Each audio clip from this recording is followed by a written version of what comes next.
Assalamualaikum adik-adik, apa kabar? Semoga kalian sehat selalu ya dan tetap semangat belajar di rumah. Nah, pada pertemuan minggu lalu kita telah belajar tentang molekul pewarisan sifat. Nah, hari ini kita akan belajar tentang hukum pewarisan sifat pada makhluk hidup.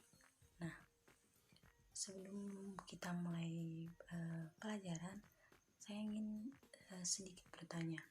Nah, di sini ada gambar beberapa bayi yang berkulit hitam dan juga berkulit putih. Nah, mengapa mereka bisa memiliki warna kulit yang berbeda padahal mereka mempunyai satu orang tua yang sama? Nah, agar kalian dapat memahami mengapa bayi-bayi tersebut memiliki warna kulit yang berbeda, kita akan membahas lebih lanjut pada materi selanjutnya. Nah, sebelum kita membahas materi, saya akan menyampaikan tujuan pembelajaran hari ini. Nah, tujuan pembelajarannya yang pertama yaitu menjelaskan hukum pewarisan sifat atau hukum Mendel. Nah, yang kedua yaitu menentukan hasil persilangan monohibrid, dan yang ketiga menentukan hasil persilangan dihibrid. Kemudian yang keempat menerapkan hukum Mendel pada pewarisan sifat makhluk hidup. Nah, kita lanjut ke materi. Nah, sebelum melanjutkan ke materi, saya akan memperkenalkan kepada kalian kepada ilmuwan yang bernama Gregor Mendel. Nah, ilmuwan Gregor Mendel ini menyilangkan tanaman ercis sebanyak 28 tanaman. Kemudian pada tahun 1865 Mendel ini memproses hasil eksperimen menjadi sebuah hukum genetika, di mana tiap sifat yang diwariskan itu mempunyai faktor dominan dan resesif dan memiliki pola pewarisan tertentu.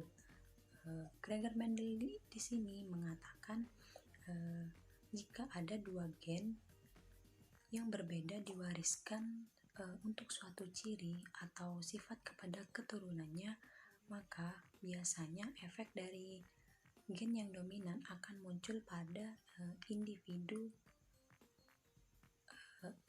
tersebut. Namun gen yang kurang dominan tidak akan hilang begitu saja, tetapi akan diturunkan pada generasi selanjutnya atau pada individu yang lain. Kita lanjut membahas materi tentang hukum pewarisan sifat. Nah, hukum Mendel terdapat dua macam. Yang pertama hukum Mendel 1, dan yang kedua yaitu hukum Mendel kedua.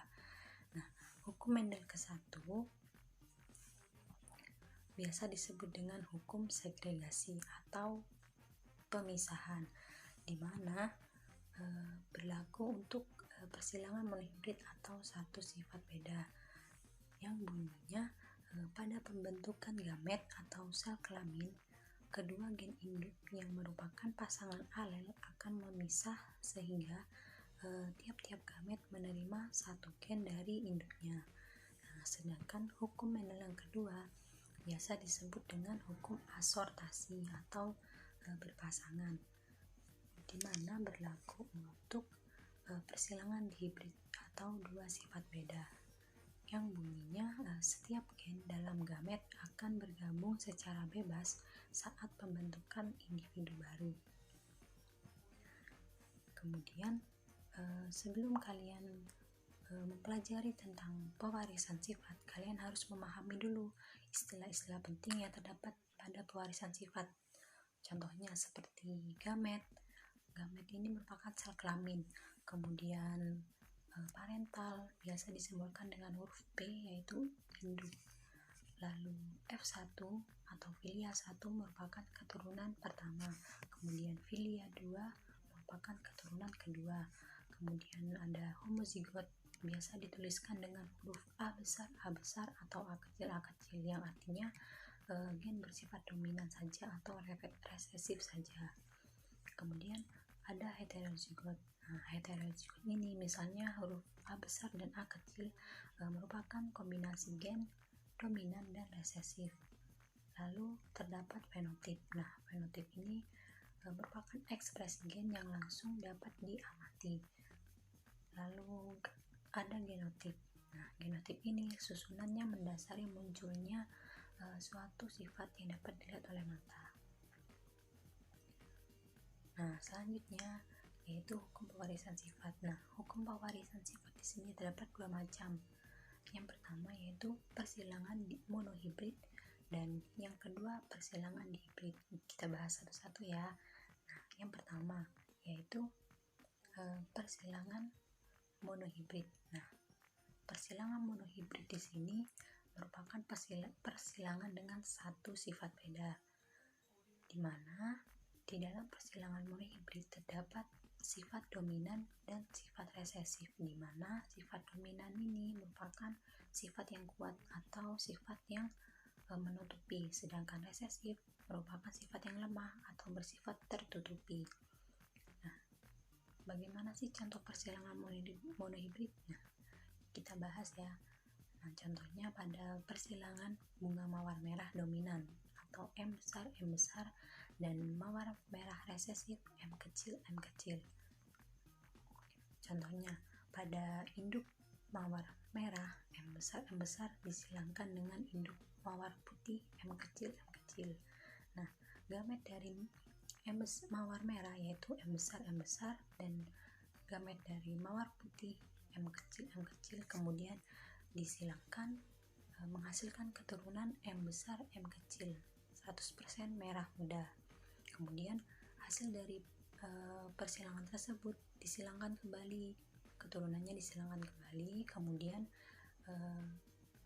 dengan gamet M besar M kecil dan M besar M kecil disilangkan menghasilkan keturunan yang kedua. Kesimpulannya, rasio genotip pada F2 adalah M besar dibanding M besar M kecil dibanding M besar M kecil, dan perbandingannya yaitu 1:2 banding 1. Nah, sedangkan rasio fenotip F2 yaitu merah dibanding dengan putih dengan perbandingan 3:1. Nah, dalam persilangan monohibrid juga terdapat persilangan intermediate. Nah, persilangan intermediate di sini memiliki karakteristik yang pertama, yaitu termasuk dalam persilangan monohibrid. Nah, yang kedua bersifat intermediate atau sifat yang sama-sama kuat. Lalu yang ketiga tidak ada sifat dominan maupun sifat resesif. Nah, contohnya pada persilangan antara bunga mirabilis jalapa merah dan putih. Nah, seperti pada gambar induk warna merah M besar disilangkan dengan induk warna putih M kecil. Kemudian disilangkan menghasilkan keturunan yang pertama yaitu M besar M kecil 100% merah muda.